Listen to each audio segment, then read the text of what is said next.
The Japanese approach to making single malt whisky may seem on the surface exactly the same as happens in Scotland, but there are some intriguing differences which Japanese distillers apply, which gives their product a completely unique and individual taste. It starts off, as ever, with malted barley. Now, it's very expensive to produce malted barley in Japan, so all of it is actually made to the specifications of Japanese distillers in Scotland.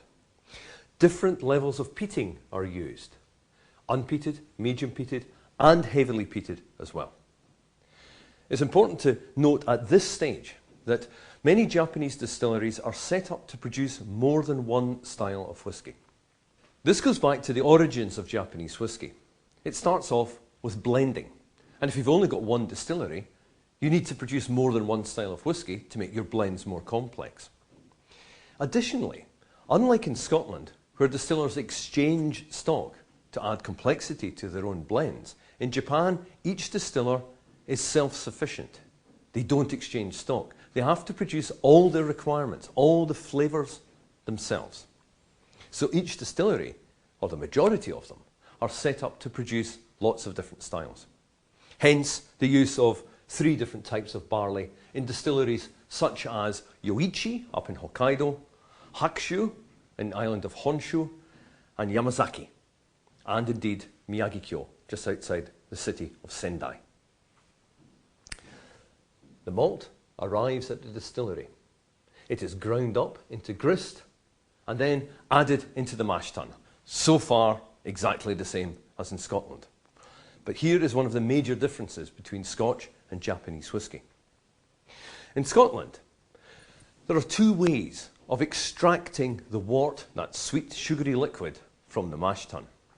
If you pull it through relatively quickly, you get husks coming through in the wort, cloudy wort. This will add a malty character, a nutty, spicy, intensely malty character to your final spirit, which is desirable in some distilleries. If you mash rather gently and pull it through very, very slowly, you get what's known as clear wort. This is what happens in many distilleries in Scotland. The 3 glasses in front of me here represent 3 different types of wort. This first one here is a classic cloudy wort from Scotland, with lots of bits of husk coming through. So that's going to be giving us our malty or nutty, spicy final spirit. This middle glass is what in Scotland would be called clear wort, i.e. there's no bits in it, but it's still slightly cloudy, as you can see. When the Japanese talk about clear wort, this is what they're talking about: crystal clear.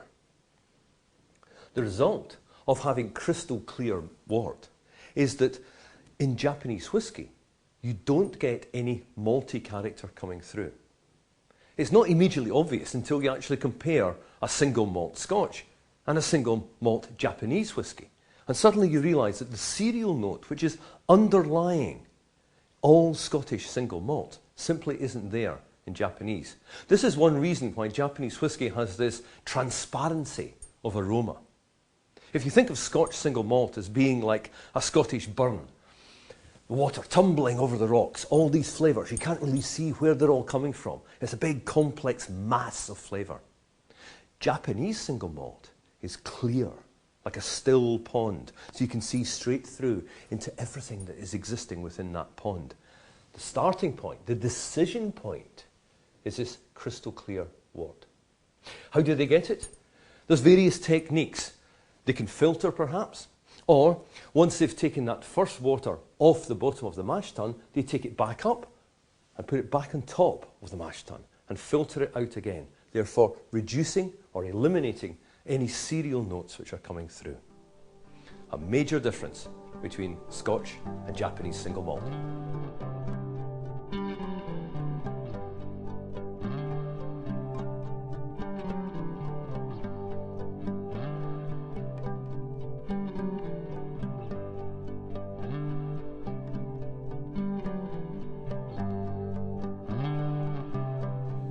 To all intents and purposes, fermentation in Japanese distilleries is exactly the same as takes place in Scottish ones.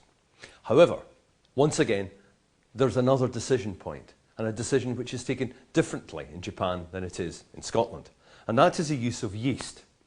Whereas in Scotland, most distillers use the same yeast strain, in Japan, different yeast strains are used by each distiller, a mix of distiller's yeast and brewer's yeast. Japanese distillers believe in creating different flavours, and yeast is a great driver of flavour. So you will find different yeast recipes being used alongside this, different levels of peating levels in the barley. This will help to produce different flavours throughout the fermentation process. Ferments are long, 60 hours and above, which is generating lots of fruity characters.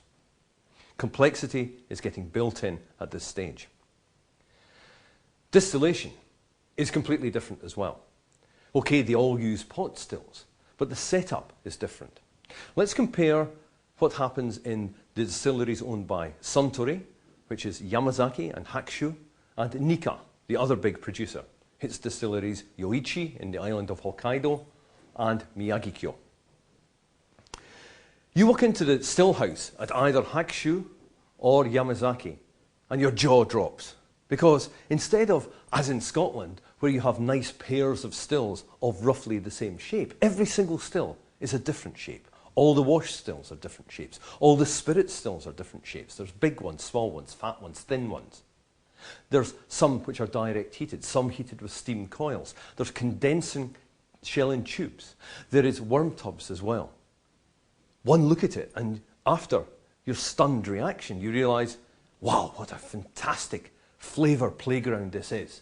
Because you've got different peating levels, you've got different fermentation times, you've got different yeast strains, and now you've got this wild variety of different stills. Clearly, this is set up to produce as many different flavours as possible. That's the Suntory way of doing it. Nikka also wants to make as many different flavours of spirit in its distilleries. Its stills are the same shape. A lot of the differences are at the front part of the process, with different peating levels, different yeast strains as well. However, they will also vary the cut points in that second distillation to grab these different flavours. Big, complex flavour machines. Even Japan's newest distillery, the wonderfully named Chichibu, which is owned by Ichiro Akuto, produces different flavoured spirits. He's only got 2 small stills, but what he does is actually change the temperature in the shell and tube condensers. If he makes it cold inside there, he produces a heavy spirit, for he cuts down on the copper contact. He can make a light spirit by heating up the water in the condensing tube, which extends the life and the conversation between the vapour and the copper. He's also making a peaty whisky as well. 1 small distillery, 3 styles. That is the Japanese way.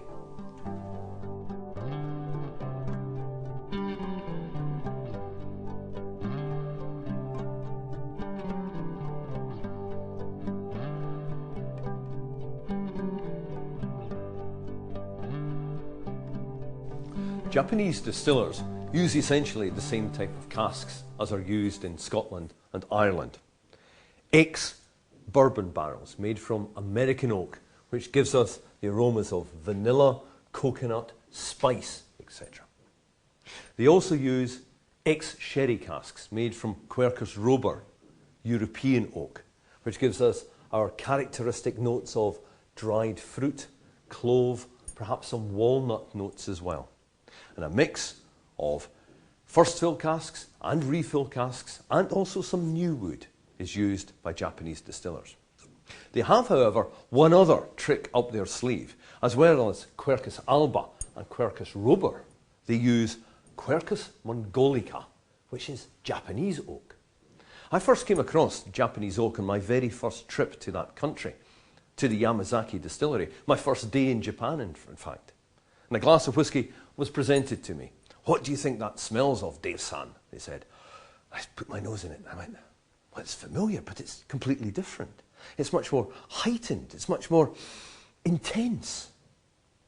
I hazarded a few guesses. I said, well, what do you say this smells of? And they went, we say it smells of temples. Now, this is great, but at that point, I hadn't actually been to a Japanese temple. But as soon as I did go into a Japanese temple, I realized what they were talking about was the smell of incense, of Japanese incense, which is made from oud, or aloes wood, and it gives off a very, very evocative, heavy scent. Incense, Quercus mongolica.